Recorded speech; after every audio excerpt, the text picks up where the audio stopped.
And here inside the Rising, a truly incredible sight. Take a look up as the light reflects off the beams that rise into the night sky. A place to come and reflect and to show the world Westchester will never forget. But as the families were entering into the Kelly Miller Circus, they were greeted by these protesters who say the animals in the circus just aren't being treated fairly. The message of hope wasn't just contained to the walls of Calvary Baptist Church. After prayers, they took their message out here to the streets of White Plains and marched to the statue of Dr. Martin Luther King outside the county courthouse. The amount of chemo Riley is undergoing right now would even be difficult for an adult to handle, but as you can see, Riley just wants to hang out and have a good time. Hey, bud. Our other big story tonight, a helpless newborn baby girl plunges to her death, allegedly tossed out of an apartment window in the Bronx by her own mother. As News 12's Lisa Reyes reports, that Yonkers mom is now under arrest. The firefighters were responding to an emergency call. They had just left their own company right down the street here, about 75 yards, when the accident happened. Well, Scott, it certainly was an emotional ceremony here at Ground Zero. Pope Francis wanting to show the world that different religions can come together peacefully. And this is Paul Revere. I want you to take a close look at his nose. You can see there's scars there. He obviously was in some sort of fight and definitely abused, but just look how sweet he is. He wants to be here, and he's happy to be heading to a new home. You see where that fire is? This is where the New York State Thruway Authority fills up their trucks, and just look how dangerously close it got to reaching these gas tanks. This is News 12. I'm Tim Cassidy. Most of the dead inside the school in Pakistan, children between the ages of 12 to 16. While Republicans are in Rye carving out their path to Albany, Democrats like Governor Andrew Cuomo and President Barack Obama will be here in Tarrytown. The president plans to use the Tappan Zee Bridge as a backdrop to urge Congress to vote on a new funding plan for road and bridge construction projects all across the country. I think he's going to come right up to you, right? He's going to have a conversation with you.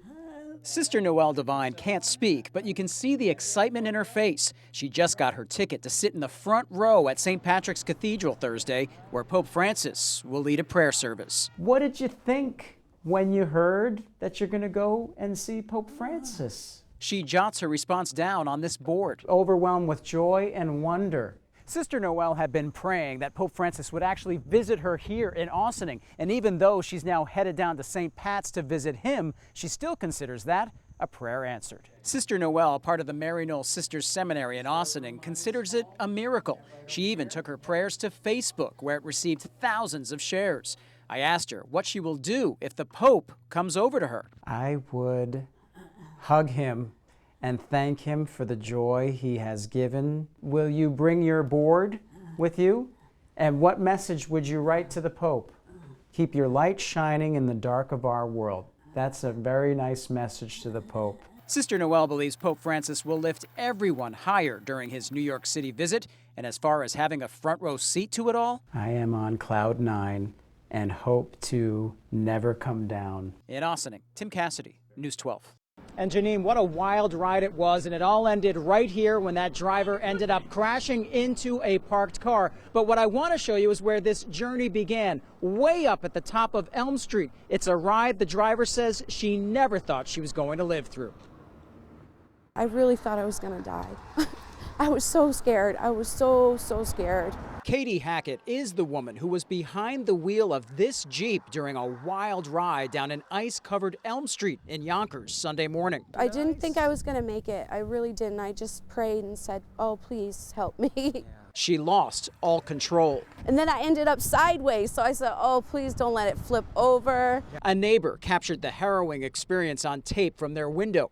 Katie is 5.5 months pregnant and was on her way to a doctor's appointment at the time. She says there was no indication the road was that bad. She recently took a defensive driving course, pumped the brakes, and turned the wheel, avoiding dozens of vehicles. I mean, that's about 50 cars on the way down. Right? Yeah, probably. Yeah. After sliding for about a quarter of a mile, she crossed through the intersection at William Street, hit the sidewalk, a fire hydrant, and then a car parked with a woman sitting inside. I kind of made it to hit that car because once I went through that intersection, there was people coming outside, so I knew that I needed to get this car stopped or somebody else was going to get hurt. Katie, the baby she's carrying, and the woman sitting in the other car were not hurt. Both vehicles, however, were damaged, but Katie is just grateful. I'm just glad that nobody's life was taken and I didn't hurt anybody worse than what happened. I feel horrible about the other person's vehicle. An unbelievable journey down this hill. It is amazing that nobody was injured. Now, Katie says she is upset about the fact that she was in her car at 7:45, and she says she didn't see a Salter or a Sander out here till after 10 in the morning. We did reach out to City Hall, and a spokesperson tells us Salters and Sanders were out all morning and afternoon, and that they always urge drivers to use extra caution while driving in those types of conditions. We're in Yonkers tonight. Tim Cassidy, News 12. Back to you guys in the studio.